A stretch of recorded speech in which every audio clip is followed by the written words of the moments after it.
Hi guys, in today's edition of the tutorial, we'll be looking at how to convert USD to its equivalent value of Ether, and why is it necessary for us to know how to convert USD to its equivalent value in Ether.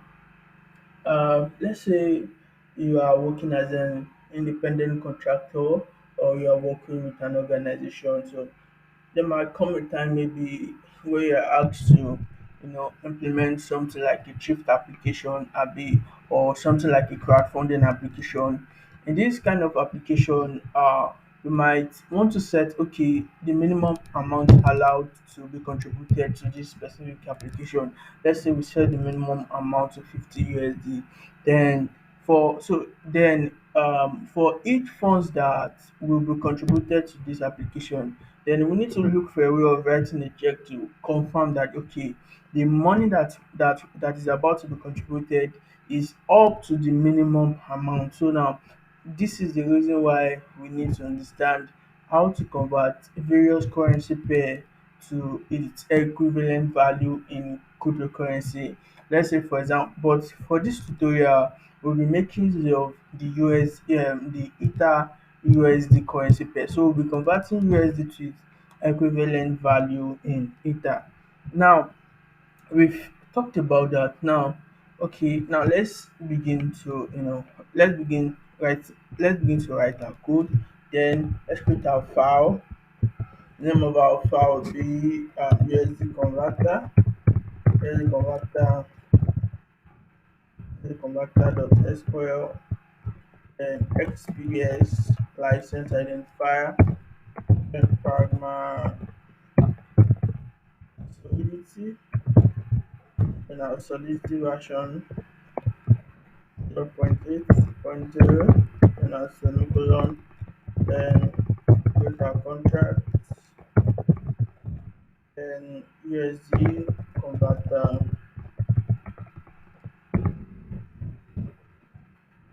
USD converter,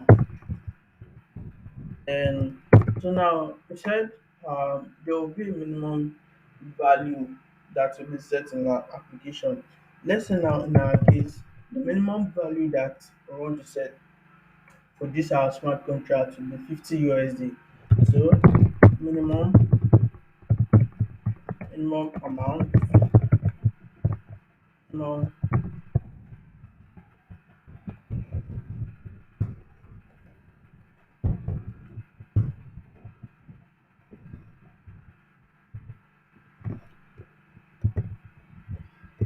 So I actually just got my PC. So I don't know, my keyboard is malfunctioning, so that's why I'm copying the code to symbol the uh, from the from that's why I'm copying the equal to from there. So now let's set the minimum value to be equal to 50. Then now we set our minimum value. So the next thing is for us to write our logic for converting from USD to Ether. Now, for us to convert between two currency between two token pair or between two currency pair, at least we need to look for a way of getting how many units of a specific currency of a specific token is equal to one token. So we need to look for a way of getting this data. So that is where the Chainlink Oracle come in. So Chainlink Oracle are basically a Web3 service that enables us to get off-chain data uh, to it enables us to get off-chain data in our smart contract. So, but the way it works is it enables us it handles it in a decentralized manner. So now we've talked extensively about what Oracle is and all that. So you can go to our YouTube channel to check about what Oracle is, and so you can gain more knowledge and understanding about what Oracle is. So now we've set our minimum amount to 50 USD. Then the Oracle we'll be using for this our smart contract to be the Chainlink Oracle. So now let's go to the Chainlink Oracle. And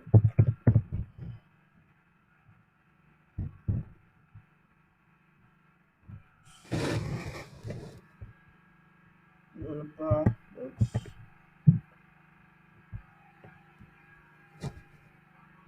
So now let's click on the data feeds. So now, although Chainlink provides a lot of service, but the service we are going to be making use is data feeds. So now, what is price feed? Now, if you see at the top here, you see price feed contract address. You know, as I said, the in simple term, what Chainlink help us to do is to get data, off-chain data. When I say off-chain data, data that are not available on the blockchain, because there's no way for us to get the the rate of a specific token pair. So these data are not available on the blockchain.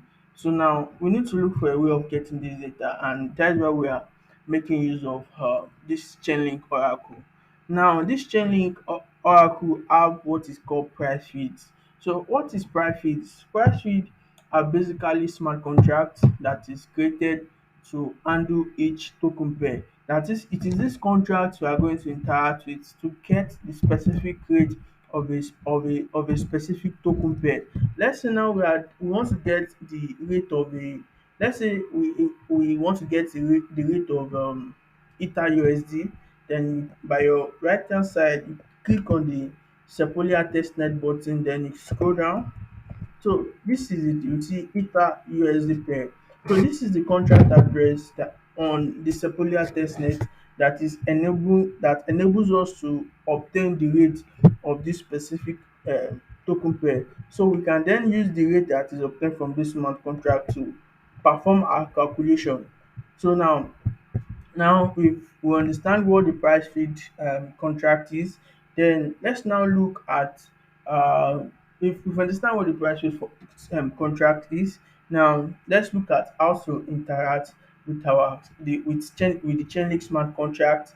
So now, but before we proceed, as usual, anytime we are performing intercontract interaction, two things are important. We need the contract address and we need the interface. The contract address just basically tells us where a specific smart contract. It gives us a reference to a specific smart contract. Then the next thing that is needed is we need the interface. So the interface basically anytime we are performing contract interaction, we need to look for a way of telling solidity of how the contract you want to interact with look like. So, and for us to inform solidity of how the contract we want to interact with look like, that is why we are making use of that is why we are making use of and what we are making use of an interface. Now let's bring our interface into our smart contract. So now if we go down, scroll down, let's go ahead to get our interface for Chainlink. So now copy this, then paste it at the top section. So now actually there are about two different ways of obtaining the interface for the aggregator V3 contract, but the the way we are importing the interfaces, we are actually importing the interface directly from premise. The reason why we are able to do it like that is because there's a package called Chainlink contract package. So in this package, it contains useful contracts, and it also contains the interfaces of the various contracts. So now Remake itself have pre-install this package.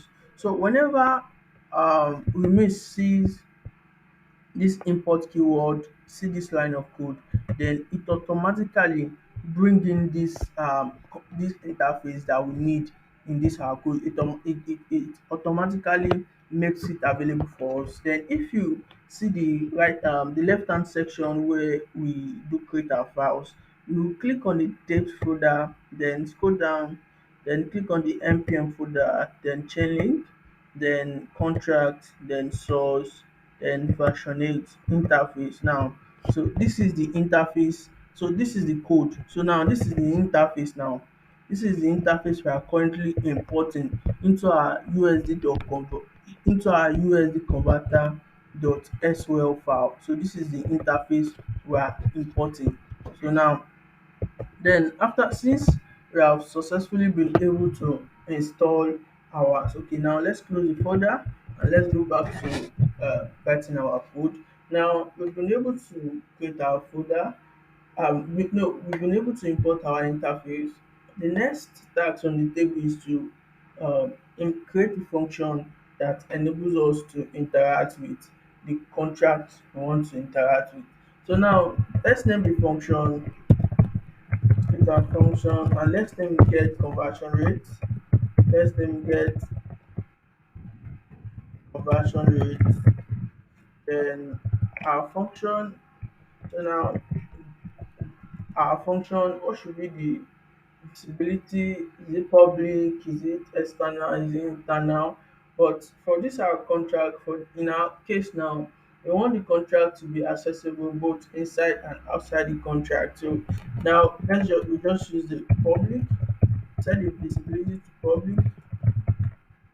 Then for this contract now, is it just, are we performing a transaction with the contract? Then since what this function is doing is basically reading from the blockchain, then it is best for us to set it as the view.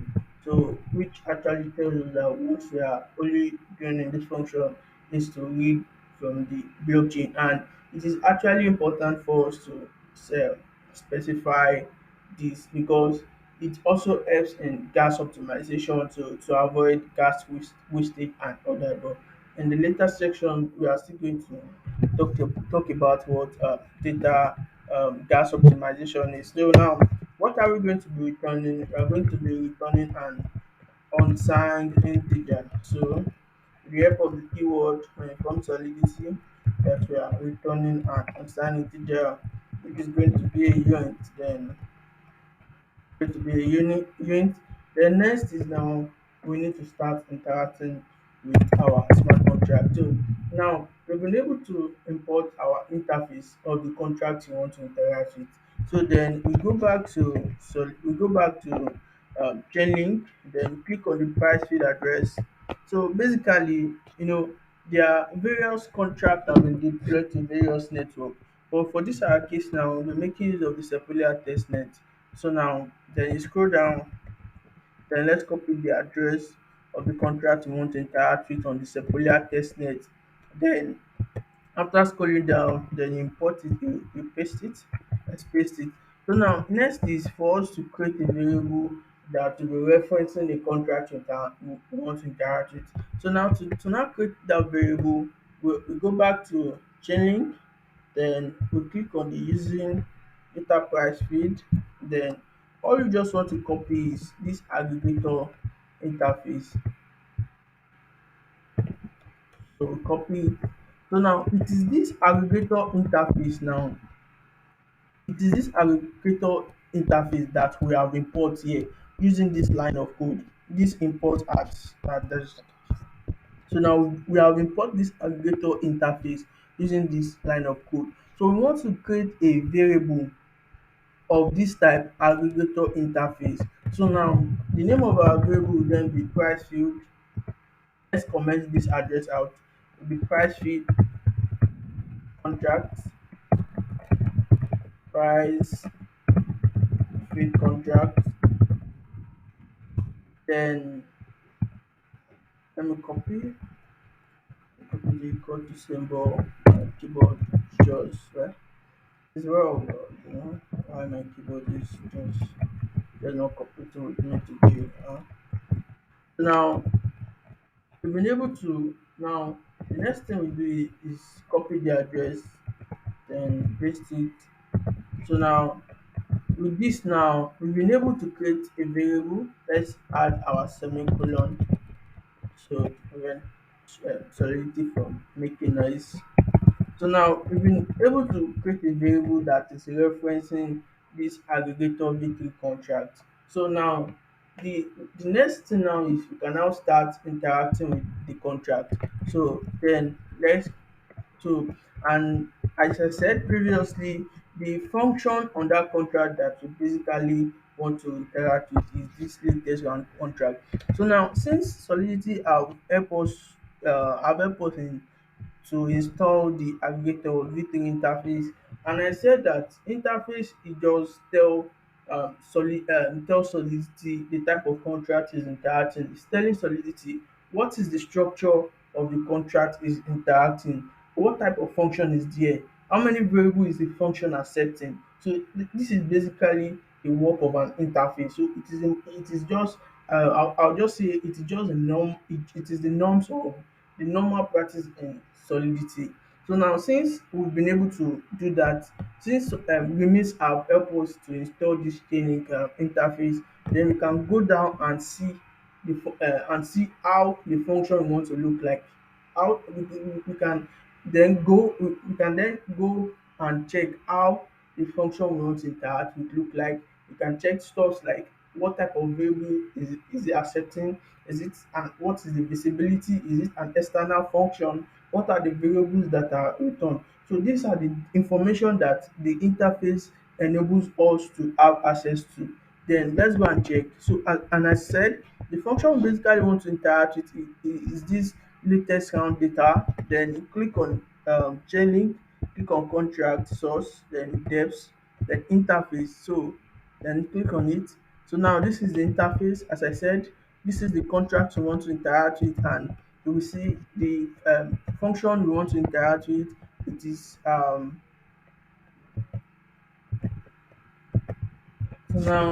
um now you've seen that the function we are interacting with is an function that is having a visibility of external. It is a view function. Then what are the variables that are being returned, the round ID, the answer, and all that. But actually, out of all this data that are being returned, what we are interested in is this answer variable. Then let's go back to our code and let's call the function. Now this is the price fit contract. Now this variable is now a reference to the contract. Then we can now access the latest round data. Now if you see when we input the when we try to access the various elements of this contract, there is a kind of like autocomplete that comes up. It is also because of this contract that this is how Remix is able to know the type of function we can interact with in the contract. So now the function we want to now call now is the latest round data. Now since we are not interested in all the data that is being returned, the data that we are actually interested in is just only the price. Then all we just need to do is to just to take all we need to do is to take only the data we're interested in, then input your equal to symbol. Then to now to for us to take only the data we are interested in, then if you are not interested in the first data, just input a colon. Since we are interested in the second data, and the data is of the type what? The data is of the type int. So now we input our int keyword, then which is price. So then we are not interested in the third data, we are not interested in the fourth data, and we are not interested in the fifth data. So now this is actually similar to the structuring in JavaScript. So now we've been able to obtain the price. We've been able to obtain the price. Now let's click on save. Then we can now click on return price. So return price. Then let's click on save. Add a semicolon. I will put it. Okay. Now the reason why we are actually getting an error here is that okay, I know Solidity is kind of like similar to TypeScript. Solidity is statistically typed, and when we say language is statistically typed, that is we actually specify the type of values we actually inform Solidity beforehand the type of value that can be assigned to a variable and the type of the data type we are returning in the function, or the data we inform Solidity of the data type we are assigning to a variable and the data type we are returning. So that is basically what is, that is basically what Solidity that is what we mean when we say a language is statistically typed. Now we've also informed Solidity that we are returning an constant integer, but currently here it is an int. So now we need to convert this int to an int. So now to convert this into an int, we'll be making use of the int keyword. Then with this we have been let's remove thing. Now you see my contracts have run fine. My compile compiles without throwing an error.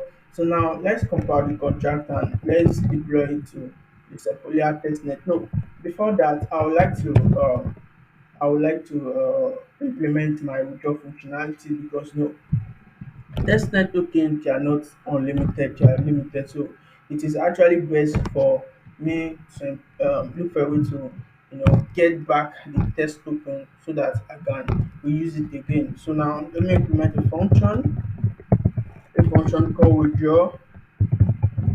called withdraw, then public variable. Let's implement the withdraw functionality quickly. Actually, it's not part of what we have to do today, but it is actually important for me. So when it has been sent to this contract, I'll be able to withdraw it back to my wallet. So withdraw,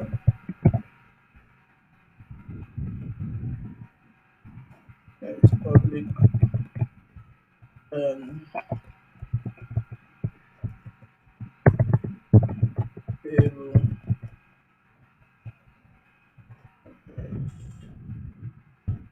well, then the value and address is dot balance.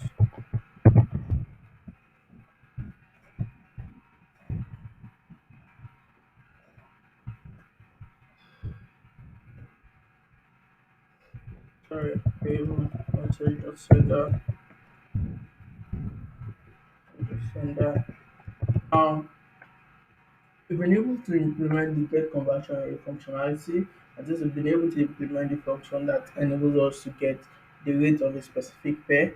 Now it is time for us to deploy it to the Sepolia testnet, and so we can test it out. So now, so then click on the deploy button, um, approve transaction, then currently waiting for the transaction to go through. Okay,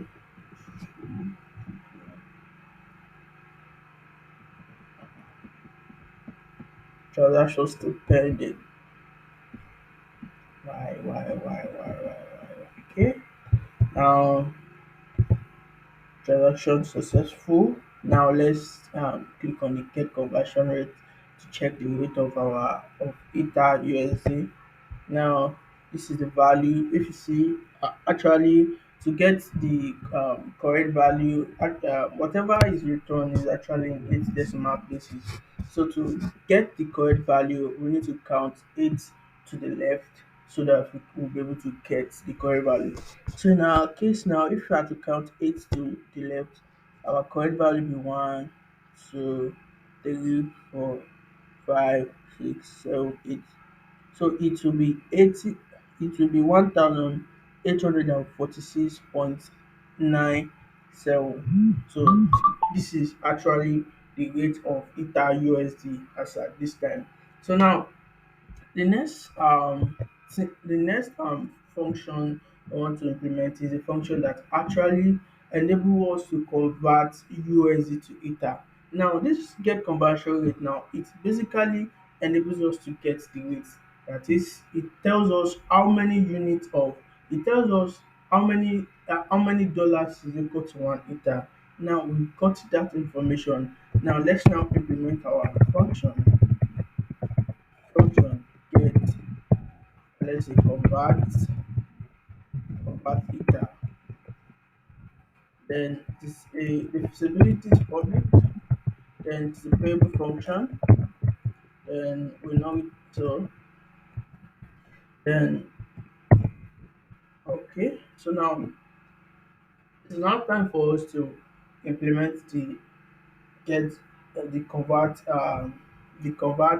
USD function should be convert here USD to Ether because that is what we basically want to do. Now the next step for us now, okay.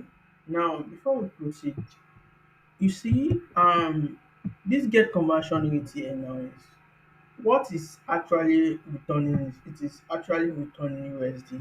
That is, it is returning USD which is in 8 decimal places. Now in Solidity, the type of currency that Solidity or the type of currency that Ethereum understand are the Ether, the GWay, the WE and the FINI. Those are the basically denomination of currencies that the Ethereum blockchain understand. So now we now need to look for a way of converting this our USD to Ether to the currency that the blockchain understand so that there will be effective communication, so that the blockchain will understand what to do. There will be an effective communication. Now the way in which we can convert this value to value that Ethereum understand is that we'll be converting it to we. We'll be converting our USD to we. Now, for us to convert it to we need to convert this value here to 18 decimal places. So now, since the value that Chainlink is returning is actually already in 8 decimal places, so for us to now, the value that Chainlink is returning is in 8 decimal places. So to convert this to 18 decimal places, all we just have to do is to what? Multiply by 10 raised to power 10. So which will enable us to convert this value to what? To 18 decimal places, and we'll be able to successfully convert the value to a value that the Ethereum blockchain understand, which is we. Then the next step is obtain our multiplication symbol.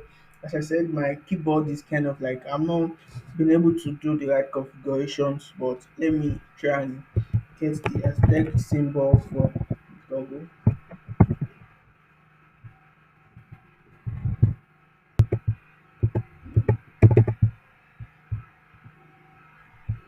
I is taking time, kind of taking time. I check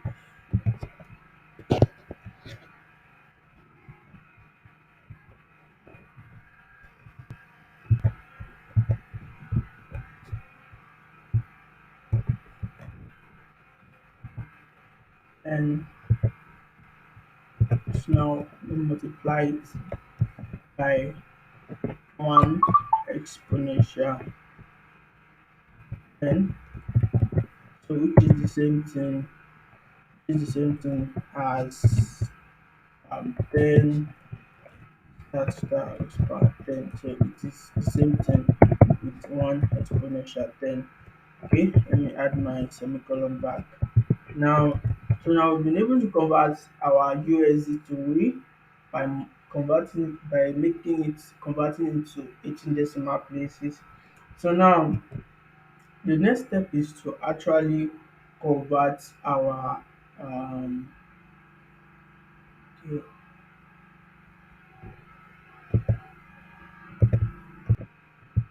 okay.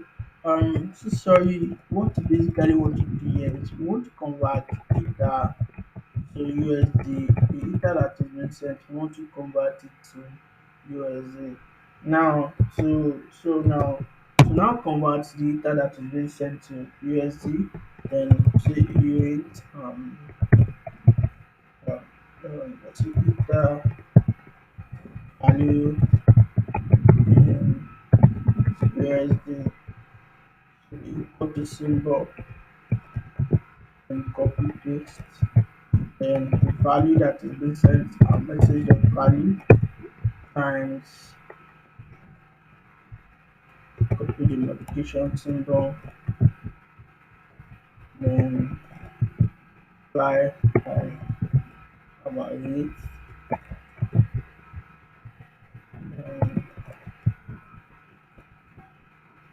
Don't forget when you are performing multiplication, when you want to perform a arithmetic operation and there's multiplication and there's division, or there's multiplication, there's division, or there's addition and there's division.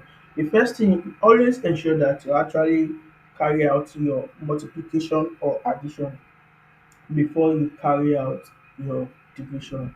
It is actually important. Now divided by 1 exponential 18. So let's add our semicolon, actually a function on exponential 18. So now next thing is for us to,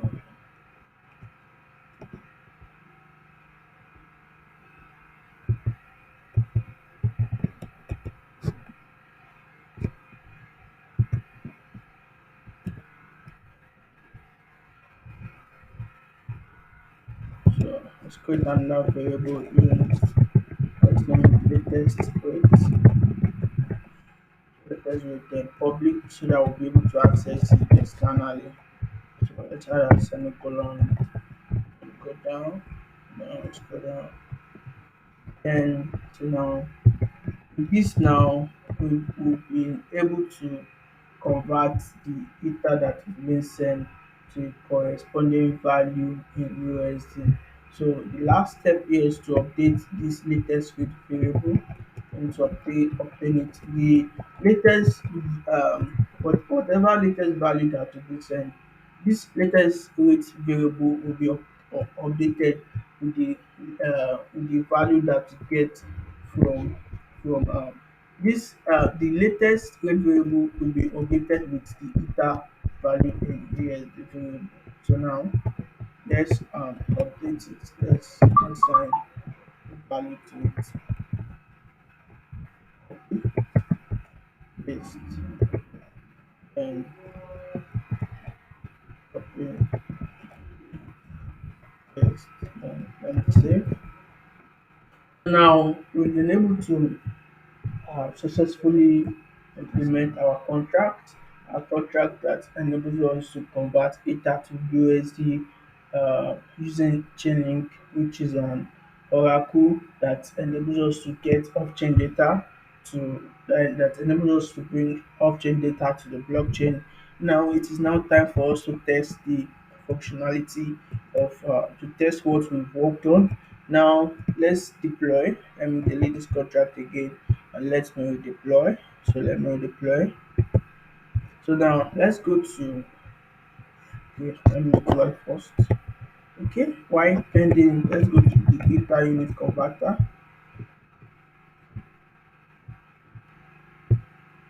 Go to the data unit converter. Then after going to the data unit converter, so we will be testing with 0 point. How many way should we test with? Okay, let's test with this way. Then let's paste it.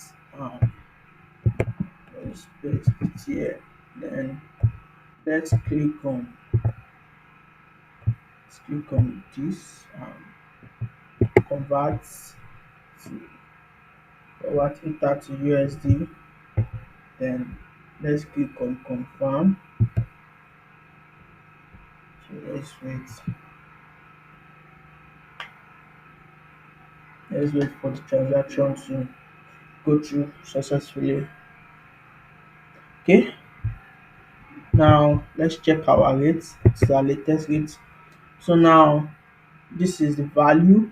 Then notice that the value will actually be returned in way. So now so the value will be returned in way. So to get the actual value, we need to divide this value by 18. So now so now we need to divide this value by 18. Then let's copy it. So to get the actual value, let's copy this value here. Copy and let's paste here. Now let's count 18 to the left one. So 3, 4, 5, 6, 7, 8, 9, 10, 11, 12, 13, 14, 15, 16, 17, 18. So now our value will be 0.0.1864. So this is so now the value of the ether cent is the equivalent value of the ether cent is now equal to 0.1864. Now let's verify if what our smart contract value, let's verify if our smart contract is right or wrong. Now this is the value of the weight that we send in our smart contract, and this is the corresponding value in ether. Then let's go to some online platform that enables us to carry out various ether conversion, convert ether to USD, check check Coinbase, no not Coinbase. Let's check this. So let me copy, then try this out. So now that we are correct. So now we got in our case we got 0.1864. It is actually still, it is correct, 0.1864, and here we have the 0.18. So now our smart contract is correct. The what we implemented is actually right. So now whenever you are building any smart contracts that require you to that says that whenever you are building any smart contracts that ensure that a minimum amount of currency, like let's say minimum amount of USD must be sent before the user can will be able to contribute, or before the user will be able to interact with the smart contract, and there is need for you to convert the ether being sent to the corresponding value in USD. So this is the approach we have to take whenever you want to carry out uh, that kind of operation, or whenever you want to do that kind of smart contract. Thank you for coming. Have a wonderful day.